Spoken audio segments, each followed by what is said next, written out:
Welcome, ladies and gentlemen of the old world. I hope you guys are all doing well, and welcome back to this classic showdown between Boris Toddbringer and Kazrak One-Eye. It's going to be the duel of the One-Eyes, and as far as my build goes, we are going to be going balls deep here with the Knights of the Blazing Sun. Now, in my usual build that I do use, you guys probably saw it a couple replays back, against Zero, I had Volkmar the Grim, 2 Knights of the Blazing Sun, a little bit of a different build, but this time I decided to switch off Volkmar, go with TODDY, just to make sure I don't kind of get gooned by Gorbles and Minotaurs and things like that, and go with even more Knights of the Blazing Sun, just kind of make it more efficient, more streamlined kind of build here. Now, Knights of the Blazing Sun, really good shock damage, 42 weapon strength, fire damage, which is very important for this whole strategy, because of the Kindle Flame here on the Bright Wizard. So basically, Kindle Flame implies a 22% fire weakness to the enemy army, then use Cascading Fire Cloak to just kind of spam it and constantly keep that buff up. And you do very well for yourself. Basically, add 22% damage to the Knights of the Blazing Sun, and they really do exceptionally well against light armor. And you can see here, Bestigors have 35 armor, 15 on the Ungors, Razorgors have 45, Minotaurs have 35. So there are so many good targets, with the exception of Gorbles and Bestigors. But again, you can deal with them usually in other means. Bestigors have such low melee defense at 24 that usually even a shot cav charge will still do pretty good work. And TODDY is kind of one, I brought it as a bit of a meme at first in a couple games, but I found that it was actually pretty good against Beastmen. He's independent, he heals himself, he's not quite like Franz, who you need to kind of babysit with Earthblood and Regrowth. And against the double Gorble Malagor, he's a little bit more dynamic and he can usually ambush the Gorbles and get some good exchanges. But in reality, in this game, my opponent and I were discussing bringing Kazrak and TODDY for the duel of duels in our lobby in this series here. So yeah, quite a bit of fun. So we got TODDY here, and that is it for my whole force. Pistoliers, some Sigmar Sons and State Troopers, including Flagellants, and that is it. So for my opponent, he's going with basic Centaurs. Not a bad anti-skirmishing tool. They're shielded, they're fast, they can kind of keep pace here on Pistoliers and potentially catch them. And aside from that, just a quick annoying unit. Now he's got Bestigors as well as Ungor Spearman Herds, a Brave Shaman, of Vile Tide, and Traderkin to try and catch me in some blobs. Gorble, probably most likely to deal with your boy Volkmar, and it looks like his build is very designed to kill Volkmar. He's got Minotaurs with Great Weapons ×2, as well as the Gorble. Of course, the big meme in this build here being the Kazrak the One-Eye. He's obviously just absolutely terrible against the Empire, but nonetheless, the Minotaurs with Great Weapons, if they have spear support, can really wreck Empire heavy cavalry. And of course, the pigs can do the same thing, and the Gorble, with Minotaurs, should be able to fend off a character like Volkmar the Grim. So let us see how this eye patch duel goes. The battle is upon us here. Excuse me. And it looks like a Traderkin's going to be going down. I'm not quite sure. It looked like there was some witchcraft. So basically what I do is I split up my units to make sure I don't get caught in the aura. But it looks like now it's going to be going down. It'll just be hitting one Pistolier. So that's really not that punishing for me. It still will do some decent damage, but for the most part, not too bad. And some of the Pistoliers do get caught here because Traderkin does have a slowing effect, but it's okay because Knights of the Blazing Sun will countercharge. Pistoliers themselves able to return the favor. A lot of the Centaurs do fall to that pistol fire, and overall it's a relatively even trade. Pulling in TODDY to try and get a quick terror route and maybe just push those guys back. So far so good. The Beastmen are advancing. Bestigor herds will make very quick work of Flagellants and Sigmar Sons, so kind of a cool tech piece. I mean, outside of Kazrak, the army's got some cool innovations for sure.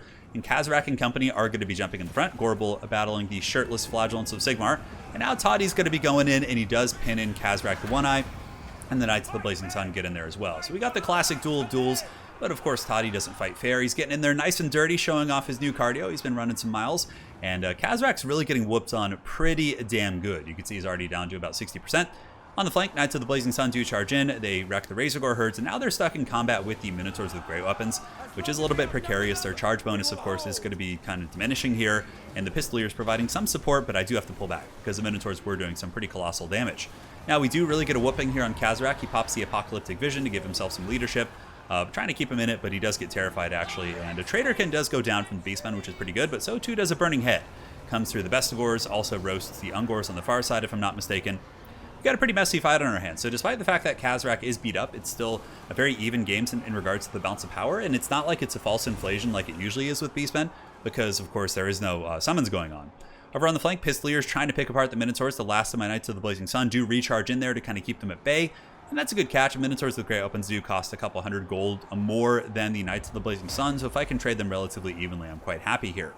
Up in the high ground, Knights doing the same thing, kind of just cleaning up any chaff that can get by. And the Sigmar Sons honestly trading very evenly here with the Bestigors, but that's partially due to the fact that I was able to get the Burning Head down. So yeah, these brave Sigmarites going in hard and, doing their thing. Quite proud of those guys. Fireball attempt here on the Minotaurs. Flagellants as well as the State Troopers fighting here in the pits. and the Pistoliers are going to be rotating out. Bounce of power here, of course, is still very, very even. And I have to say, I was quite surprised, considering that we really did just annihilate Kazrak in a very one-sided affair. I was quite, I thought it would be a much worse situation here for the Beastmen. But Boris does push in, going after the Gorbel here. Gorbel is kind of getting whooped on, and this is what I was talking about. You can see Kazrak gets in there. Not Kazrak. They both have one eye. It's confusing. Boris gets in there and basically does a couple nice attacks before the Gorbel can even respond, right? And that's a situation where Volkmar wouldn't be able to kind of displace the Gorbel like that. The best scores, of course, are able to do okay in their respective fights, but it's not like they kill them so quickly that I can't accomplish things elsewhere on the battlefield. So the Bright Wizard up on the high ground should be dropping a fireball here in a second. Pistoliers have parked up here and are unleashing a hellish salvo into the Minotaurs with the Great Weapons, forcing those bad boys back. And Sigmar Sons, man, 13 models against 33 Bestigors, but the Sigmar Sons hold firm for Sigmar. So great. Although I guess Boris is all about the Ulrich life, right? So I guess, I don't know, for Ulrich, whatever. I really hope that at the end of the day, it would be really cool in Game 3 or at some point to see a free DLC, or maybe even just a full DLC for Boris with Middenheim getting like Ulrich unique units. And I would really also like to see Musion. As far as like ones that are a little bit less probably prevalent as far as main armies go, I think those would be some of the cooler DLCs. Musion would be really neat. I can see them doing like a Vampire Coast kind of treatment for them and giving them a lot of unique stuff. Anyways, the Brave Shaman of the Wild getting punished here by the crossfire from the Pistoliers. Toddy bounces out, and that is going to be GG. So this video will be a 2-for-1. We're going to have 2 replays here.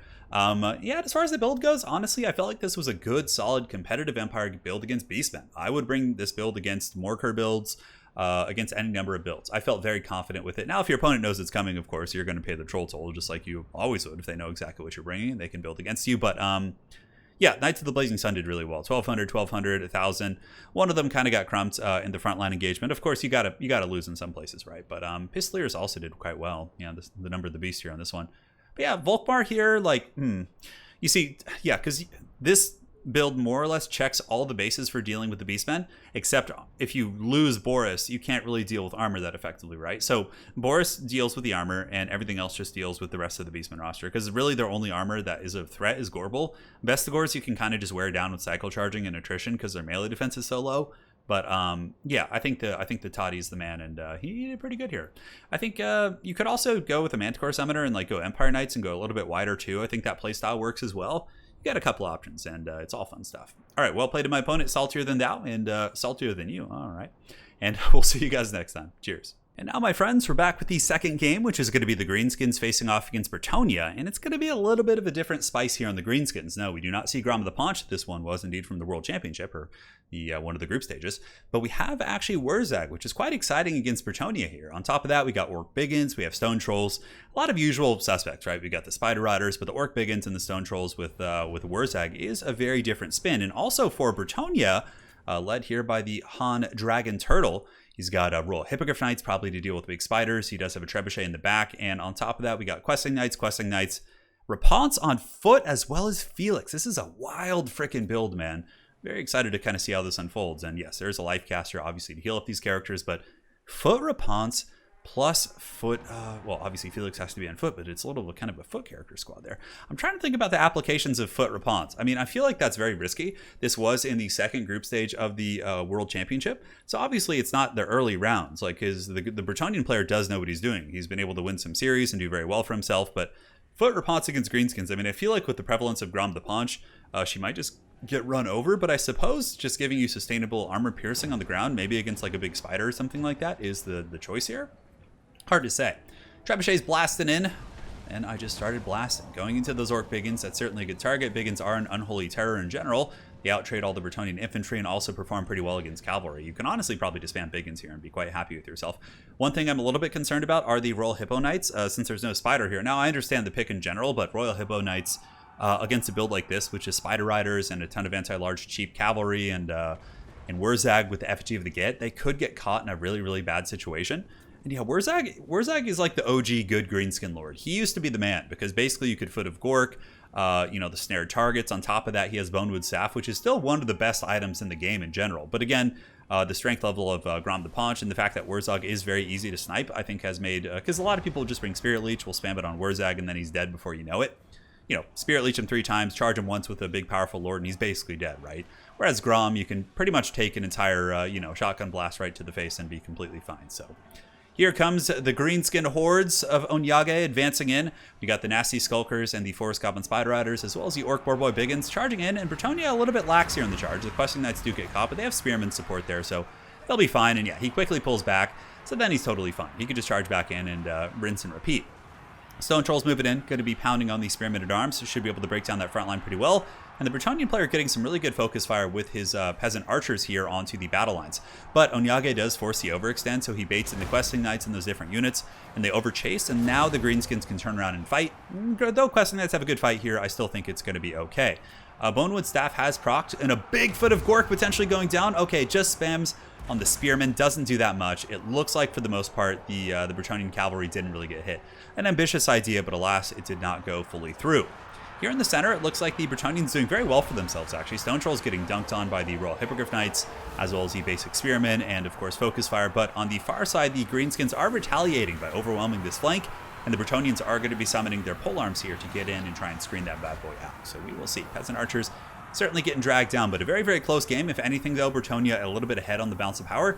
The Foot of Gork is a big Winds of Magic investment, and it looks like WURRZAG actually tried to get in there and fight Raponce, as well as Felix. And this big boss better watch out. Those are some big old great swords, Eric. I believe it's called Karagul, the sword here of Felix. It's found it in the depths of Karak 8 Peaks, some lost relic of old.